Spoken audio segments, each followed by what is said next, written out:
La connaissance du soi de Sri Shankaracharya. 1. Ce traité, intitulé Connaissance du soi, est destiné à ceux dont les péchés ont été abolis par les austérités et qui, avec un mental tranquille et libre de tout attachement, aspirent à la libération. 2. Comparé à tous les autres moyens, la connaissance est le seul moyen direct pour la libération. De même qu'il est impossible de cuire sans feu, de même la libération est impossible sans connaissance. 3. Le rituel ne peut pas dissiper l'ignorance, parce qu'entre eux il n'y a pas de contradiction mutuelle. Mais la connaissance, sûrement, détruit l'ignorance, de même que la lumière détruit la plus dense obscurité. Le soi apparaît comme conditionné par l'effet de l'ignorance. Quand celle-ci est détruite, le soi, non conditionnel, brille de sa propre lumière, tel le soleil quand les nuages sont dissipés. 5. Ayant purifié, en suivant avec persévérance les instructions, l'âme qui est rendue trouble par l'ignorance, la connaissance elle-même doit s'effacer, comme la pâte du gravier nettoyant le fait avec l'eau. Le gravier nettoyant fait des périls cailloux, enrobés d'une pâte nettoyante, lorsqu'il est jeté dans une eau trouble. La clarifie en se déposant lui-même au fond avec la saleté qui se sédimente. 6. Le monde phénoménal qui abonde en désir, haine, etc. est, en vérité, comme un rêve. Tant qu'il dure, il semble réel. Mais lorsqu'on s'éveille, il devient irréel. 7. Telle l'illusion d'argent dans l'opale, le monde paraît réel jusqu'au moment où le soi suprême, l'immuable réalité derrière toute chose, est réalisé. 8. Telles les bulles dans l'eau, les mondes naissent, se maintiennent et se dissolvent dans le Seigneur suprême qui est la cause matérielle et le fondement de toute chose. 9. Sur l'éternel Vishnu, qui est la pure existence et la pure conscience, servant de base, les diverses apparences sont incrustées, tels les bracelets et autres formes faites d'or. 10. Tel l'espace, le Seigneur Vishnu, en venant en contact avec les différentes conditions, apparaît comme différent en raison de leur différence, mais est perçu comme non différencié quand ces conditions sont détruites.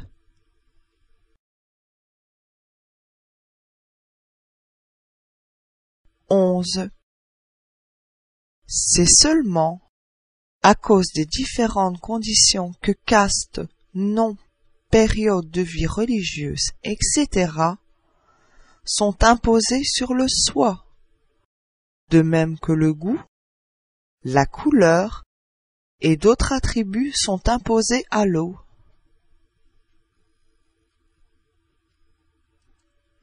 12. Le lieu pour faire l'expérience du bonheur et de la tristesse, qui est fait des quintuples composés des grands éléments et dont la formation résulte d'actions passées, est appelé le corps, dense. 13. L'instrument de jouissance qui est fait d'éléments non composés et consiste en les 5 forces vitales, le mental, la conscience et les 10 sens, les 5 sens de la perception et les 5 membres moteurs du corps, et le corps subtil.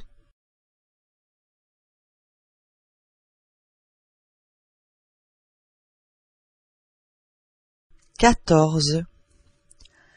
L'illusion sans commencement, qui est indéfinissable, est appelée le corps causal. L'on doit comprendre que le soi est autre que ces 3 corps ou conditions.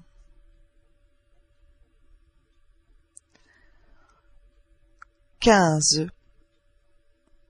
Le pur soi,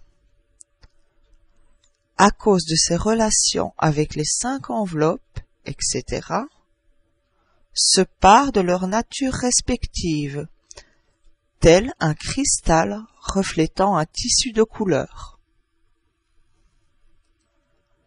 16.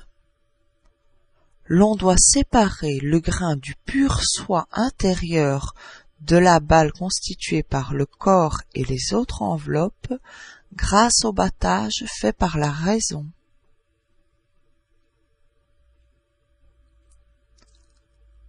17. Bien que le soi soit en tout temps et dans toute chose, il ne peut briller nulle part, sauf dans la conscience, tout comme une réflexion ne peut apparaître que sur une surface polie. 18. L'on doit comprendre que le soi doit toujours être comme un roi, différent du corps, des sens, du mental, de la conscience, ainsi que des yeux, les témoins de leurs activités. 19. À l'homme dénué de discernement, le soi apparaît comme actif, tandis qu'en réalité, ce sont les sens seuls qui le sont. De la même façon que la lune est vue comme si elle court, alors que ce sont les nuages qui se déplacent. 20. Le corps, les sens, le mental et la conscience vaquent à leur propre activité tout en dépendant de la conscience du soi. De même que les hommes dépendent de la lumière du soleil. 21. Par manque de discernement, les hommes attribuent les qualités et les activités du corps et des sens au soi, qui est pure existence et pure conscience. Le soi est la conscience absolue et se distingue de Bouddhi, la conscience individuelle, de la même façon que la couleur bleue est attribuée au ciel. 22. De plus, la nature agissante, textuellement nature de faiseur, autrement dit l'activité dans le monde phénoménal, qui appartient au mental conditionneur, est attribuée au soi, tout comme le mouvement de l'eau est attribué au reflet de la lune sur celle-ci. 23. Les passions, les désirs, le bonheur, la tristesse, etc. exercent leur fonction quand la conscience est présente et n'existent pas dans le sommeil profond, alors que la conscience est absente. Ils appartiennent par conséquent à la conscience et non au soi. 24. De même que la lumière est la nature même du soleil, que la froideur est celle de l'eau, que la chaleur est celle du feu, de même l'être-té, la conscience, la félicité, l'éternité et le caractère absolu sont la nature même du soi.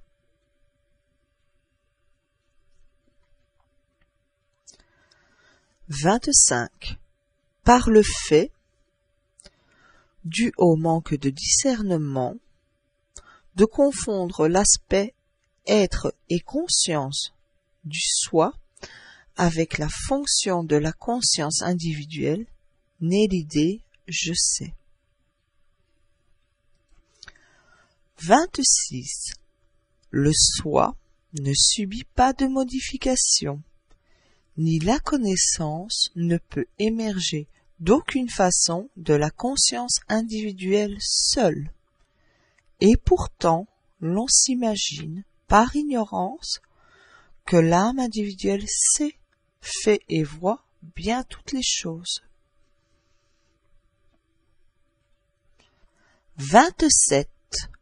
En prenant, par erreur, le soi pour l'âme individuelle, comme on prend une corde pour un serpent, ceci est une métaphore très répandue en Inde, lorsque, par hasard, on marche pieds nus sur une corde mouillée, la première réaction est une grande peur, car on croit marcher sur un serpent.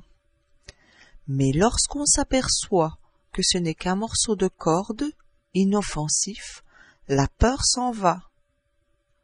L'on est sujet à la peur.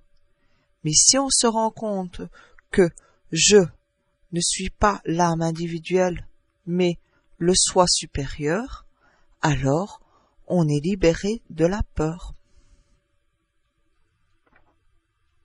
28. Le soi illumine la conscience, l'essence, etc. De même que la lumière fait apparaître le pot et d'autres objets, mais notre propre soi n'est pas illuminé par ces objets illuminables. Ce barbarisme tente de traduire la qualité passive de ces objets. Comme le trio connaisseur, connaissance, connu. Il est question ici du trio illuminateur, illumination, illuminable. Ce dernier mot veut dire susceptible d'être illuminé, mais incapable par ceux d'émettre de la lumière. 29. La nature du soi étant la connaissance, elle ne dépend, par la connaissance d'elle-même, d'aucune autre connaissance. De la même façon qu'une lumière n'a pas besoin d'une autre lumière pour se révéler.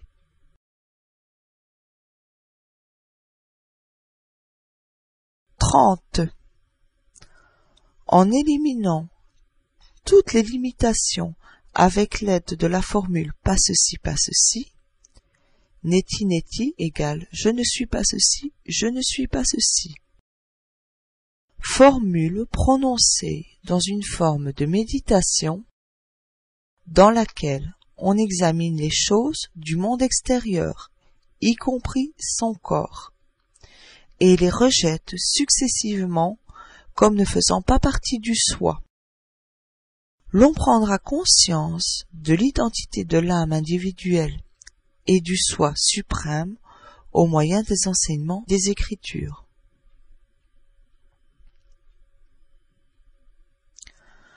31. Le corps et les autres objets de perception sont les produits de l'ignorance et sont aussi évanescents que des bulles. Le soi, qui est non conditionné, est distinct de ces objets et doit être compris comme « je suis Brahman ». 32. La naissance, la vieillesse, la décrépitude, la mort, etc. ne sont pas moi, parce que je suis distinct du corps. Le son et les autres objets des sens n'ont pas de lien avec moi, car je ne suis pas l'essence. 33. Je ne suis pas le mental. Par conséquent, la tristesse, le désir, la haine, la peur, etc. ne m'affectent pas. Comme cela est affirmé par les Écritures, le soi n'est ni l'essence ni le mental, mais est inconditionné. 34. Je suis sans attribut, sans fonction, éternel, sans doute, sans tâche, sans changement, sans forme, éternellement libre et non conditionné. 35. Tel l'éther, j'imprègne toutes choses, intérieures et extérieures. Je suis impérissable, à jamais la vérité établie, semblable à tous, sans attache, non conditionné, imperturbable. 36.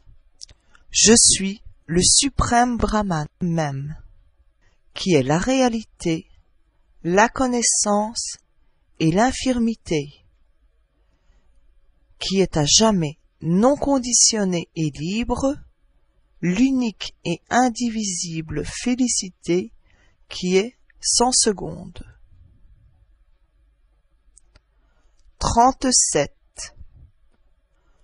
Le fait d'imprimer constamment au mental la phrase « Je suis seulement Brahman » fait disparaître la turbulence de l'ignorance, comme l'élixir de vie guérit tous les maux.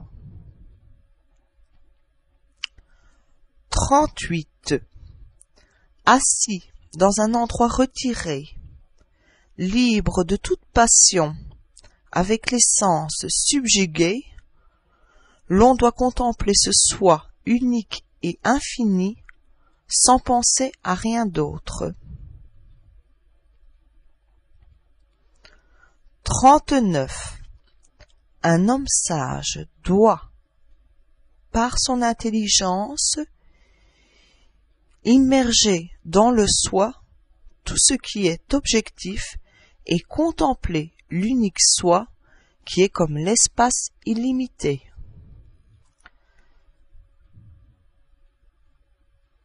40. Celui qui a réalisé la vérité suprême abandonne tout, forme, caste, etc. et s'établit par nature dans le soi, qui est la conscience et la félicité infinie. 41.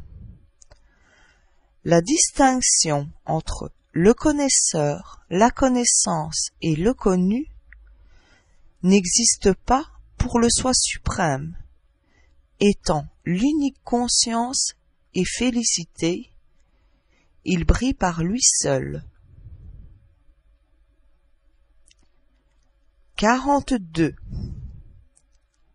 La flamme de la connaissance qui est attisée par le constant remous. Afin d'attiser le feu, il faut remuer constamment le bois.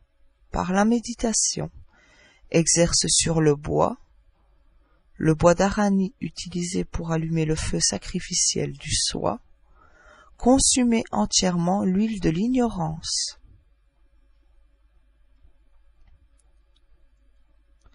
43. Lorsque la connaissance a détruit l'ignorance, le soi se manifestera de la même façon que le soleil se lève aussitôt que l'aurore. Aruna, le conducteur du char du soleil, le dieu de l'aurore, du jour, a dissipé l'obscurité.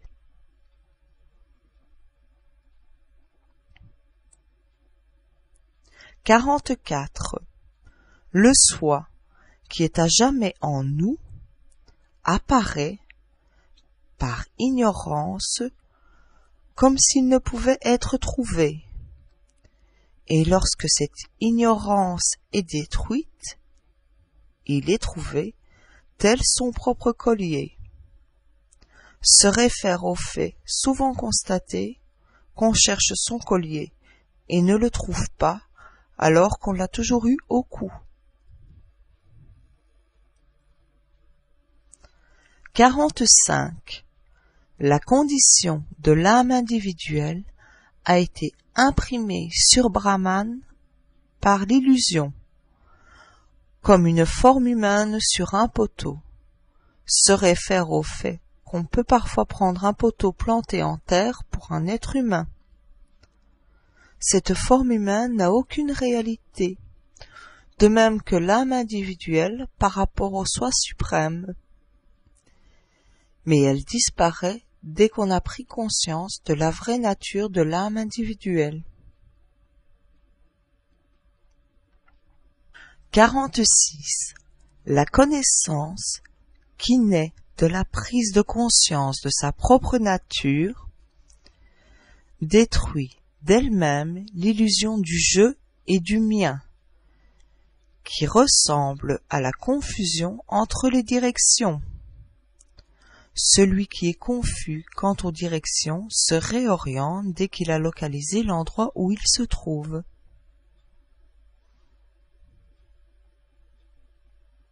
47.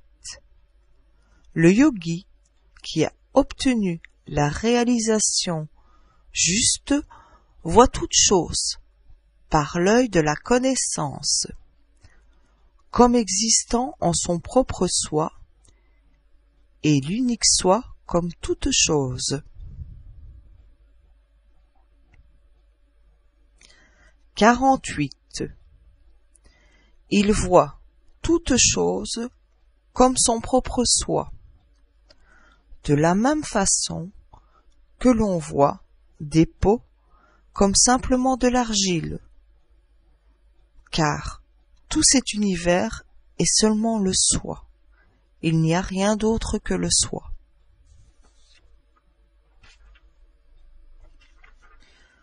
49. L'état de libéré vivant, Jivan Mukta, signifie que la personne sage, ayant abandonné ses limitations et qualités passées, et acquérant les propriétés de l'être, de la conscience et de la félicité, atteint Brahman, de la même façon que la chenille devient papillon. 50. Ayant traversé l'océan de l'ignorance et tué les démons des attractions et répulsions, le voyeur, uni à la tranquillité, est suprêmement heureux dans la jouissance de la félicité de son propre soi. Ceci est une explication allégorique tirée de la légende du Ramayana. 51. Laissant de côté tout attachement au plaisir extérieur et transitoire, et heureux dans la félicité du soi, une telle personne, pour toujours, brille intérieurement, telle une lumière dans un globe. 52. Le voyeur, bien que demeurant au milieu des limitations, n'est cependant, comme l'espace, plus affecté par les qualités. Connaissant tout, il doit être comme quelqu'un qui ne sait rien et doit errer sans attache comme le vent. 53. Quand les limitations disparaissent, le voyeur se fond sans réserve dans le suprême Vishnu, comme l'eau dans l'eau, l'espace dans l'espace, la lumière dans la lumière. 54. Acquisition qu'aucune acquisition ne dépasse. Félicité à laquelle aucune félicité n'est supérieure. Connaissance insurpassée par aucune connaissance, cela, comprends-le, est Brahman. 55. Voyant ce que rien d'autre ne reste à voir. Devenant ce que rien ne redevient, naissance. Sachant ce que rien d'autre ne reste à savoir, cela, comprends-le, est Brahman. 56. Ce qui pénètre tout, autour, au-dessus, en dessous, qui est être, conscience et félicité, qui est sans second, sans fin, éternel, unique, cela, comprends-le, est Brahman. 57. L'immuable, l'unique félicité ininterrompue, qui est désignée par le Vedanta, par l'exclusion de ce qui n'est pas elle-même, technique neti neti, cela, comprends-le, est Brahman.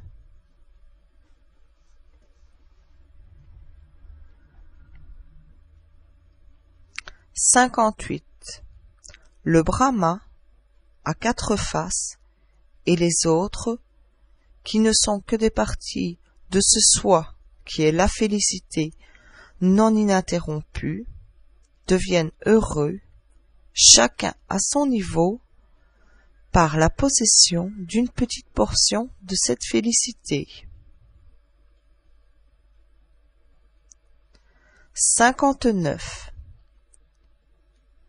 Chaque objet est tel parce qu'il possède cela. Toute activité a en elle un courant de la conscience qui la traverse. Ces deux aspects du soi sont Sat, l'être, et Chit, la conscience. L'aspect Ananda, félicité, a été évoqué dans le verset précédent. Le soi suprême, ainsi, imprègne l'univers entier. Comme le beurre est présent dans toutes les parties du lait.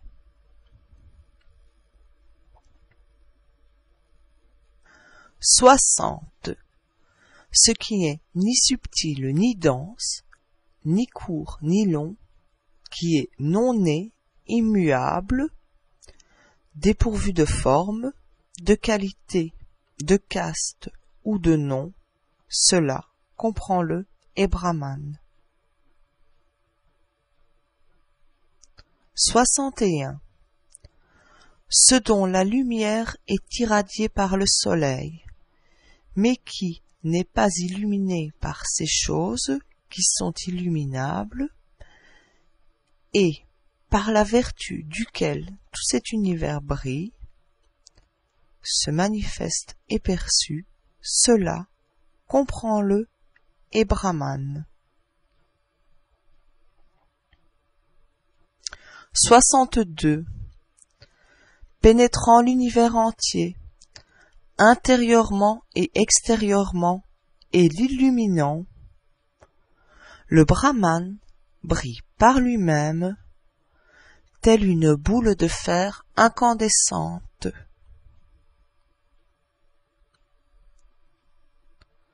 63. le Brahman est distinct de l'univers. Il n'y a rien d'autre que Brahman.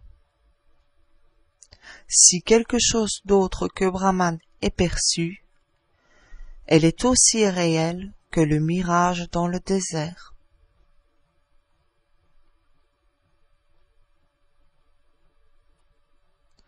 « 64. Tout ce qui est vu ou entendu, autre que Brahman, ne peut être réel. Même cela est Brahman, l'être sans second, la conscience et la félicité, quand la réalité est connue. 65. Celui qui a l'œil de la connaissance voit Brahman qui est l'être, la conscience et la félicité dans toutes choses, mais celui qui n'a pas l'œil de la connaissance ne peut voir ainsi, de même que l'aveugle ne peut voir le soleil brillant. 66. L'âme individuelle, fondue dans le feu de la connaissance allumée par l'instruction, est libérée de toute teinte, tel l'or, et brille par elle-même.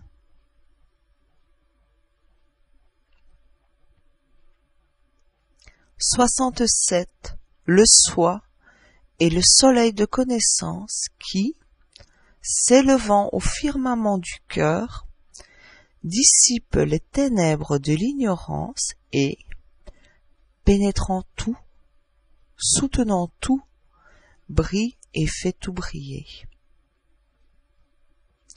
68.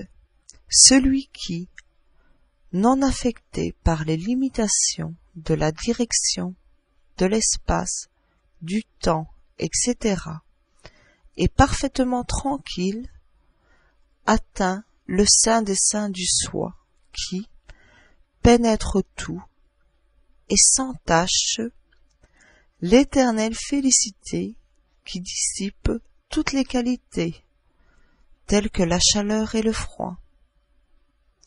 Il devient tout connaissant, tout pénétrant et immortel. Shri Shankaracharya fut le plus célèbre des commentateurs du Vedanta.